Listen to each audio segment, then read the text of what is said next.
Hey brother! Oh my gosh, Ben, is it December yet? Star Wars The Last Jedi just released its first full-length trailer on Monday night, and oh my gosh, I might never have been more excited for a movie ever. There's just so much to talk about and so many questions I have and so many things to unpack.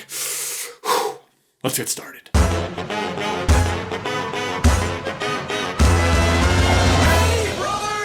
Literally already have tickets. We open on Kylo Ren overseeing some massive hangar of ships, TIE fighters, walkers, and other war machines. And then we see some of those machines and Kylo Ren's personal ship from The Force Awakens marching toward the Rebel base on Crait. Crait is a new planet in The Last Jedi, which is uniquely covered in white salt covering its scarlet red soil. By the way, I think it is totally worth noting that the color white is masking the color red, but I'll come back to that later. Anyway, these massive walkers are known as all-terrain Mega Caliber 6 walkers, or ATM-6s, or even more commonly known just as gorilla walkers because of their weird front hands, which if you ask me look like they would be good for climbing walls, like this one. In any case, they are way bigger than the old AT-AT walkers of the Empire and include a massive big new cannon on their back. Also, I cannot help but notice the comparison to Empire Strikes Back, where you have giant walking machines attacking a rebel base on a white planet. And it looks like the First Order will be as equally successful as the Empire, as it looks like Kylo Ren is leading troops into the base. Notice the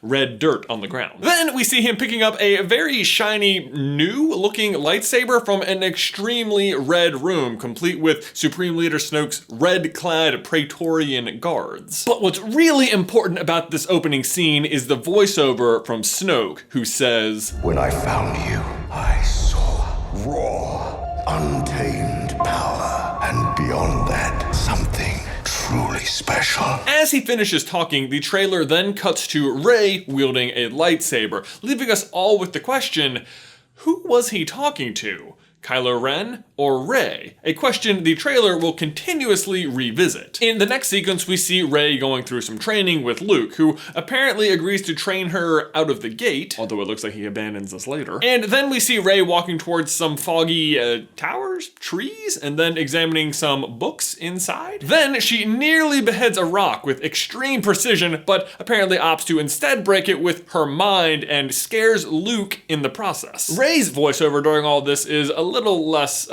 well put together. She says, "Something inside me has always been there, but now it's awake and I need help." Yes, we edited all those together, but it's still not really a complete sentence or even thought. But more interesting than Rey's words are Luke's. I've seen this raw strength only once before. It didn't scare me enough then. It does now.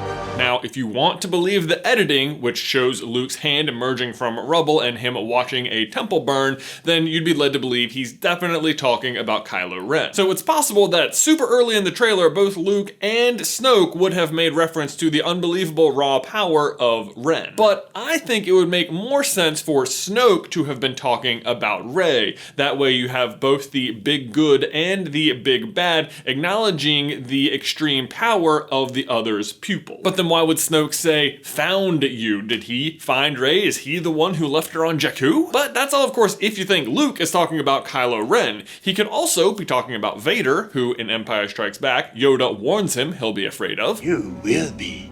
You will be. Or to that end, he could also be talking about Yoda himself, who demonstrates to Luke his own great power when he lifts his X-Wing out of the swamp. But why would he feel he should have been afraid of Yoda? In any case, the list of candidates is small. You have to remember, Luke hasn't really actually been exposed to that many Jedi or just powerful Force users in general. Back to the trailer though, next we see Kylo Ren holding up his helmet in a big white room and smashing it against a wall. He says, "Let the past die, kill it if you have to. That's the only way to become what you were meant to be." While he says this, again, if you believe the editing, we see him piloting a new TIE silencer, and he looks to be struggling with whether or not to kill his mother, Leia, who is apparently sitting in this little compartment. And so once again, the trailer provides you with a question and gives you two possible answers. Which past is he leaving behind? Kylo Ren or his mother? I mean, on the one hand, as sad as it is, Carrie Fisher did die in real life, so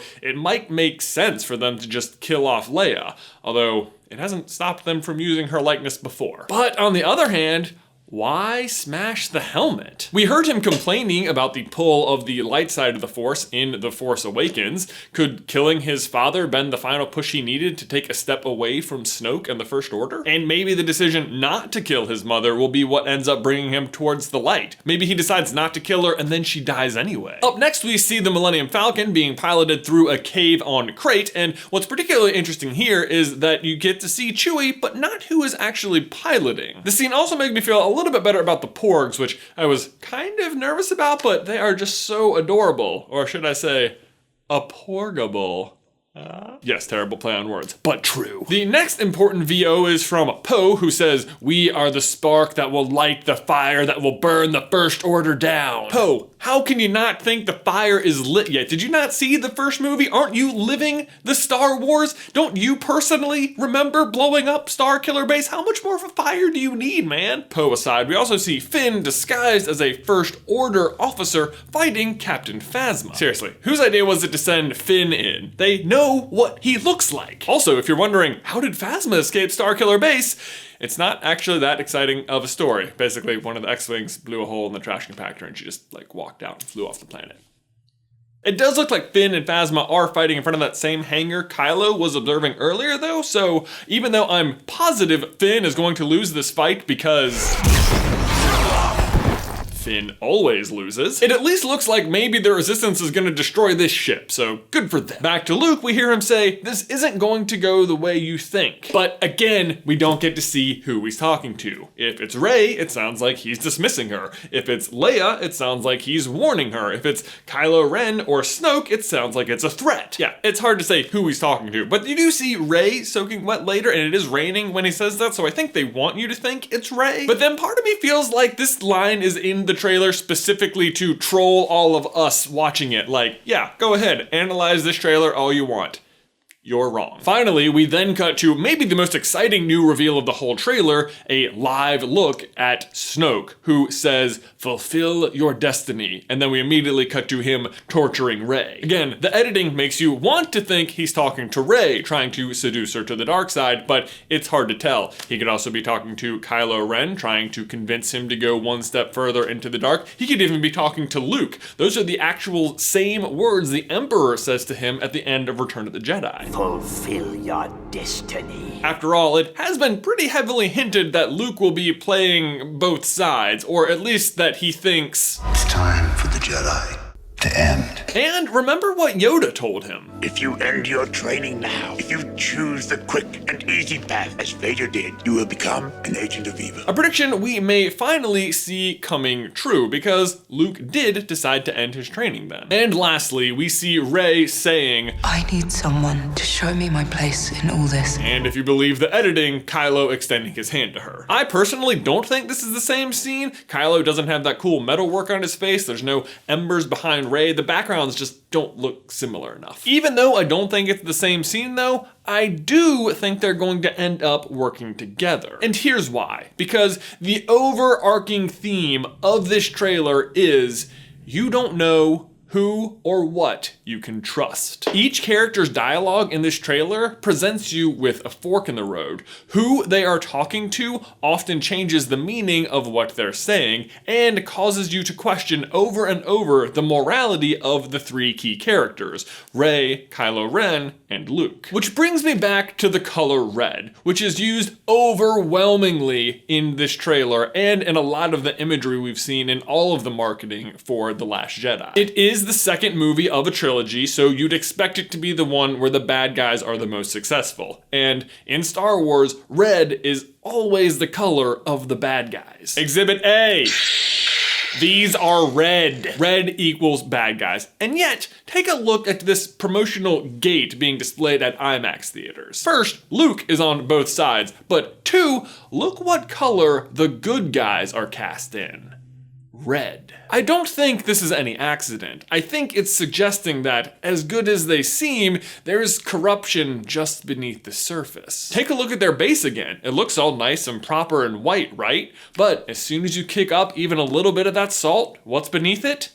Red. The bad guys, on the other hand, are cast in black. And let's see how the trailer handles that. There are two key scenes. First, where Kylo Ren is standing in a white room and destroying his black helmet. And 2, the scene where he picks up the only black thing in a completely red room and removes it from the scene. On the one hand, he's destroying evil, and on the other hand, he's embracing it, which, if you ask me, kind of sums up his whole character, doesn't it? So I think all the questions the trailer is trying to get you to think about are all just misdirection for the real meaning, which is you don't know who to trust. Luke is so afraid of Rey that he pushes her away, and Kylo Ren is so uncertain of Snoke that I think he's going to end up walking away from him, leaving the 2 of them, the most raw power-filled people in the galaxy, alone together. And there you go, that is our breakdown of the new Last Jedi trailer and how I think Kylo Ren and Rey are going to end up working together. Let me know, what do you think? What were your thoughts? What were your favorite moments? Tell me in the towel section down below. By the way, guys, I know we said earlier this week that we were gonna retire the Sock Club, but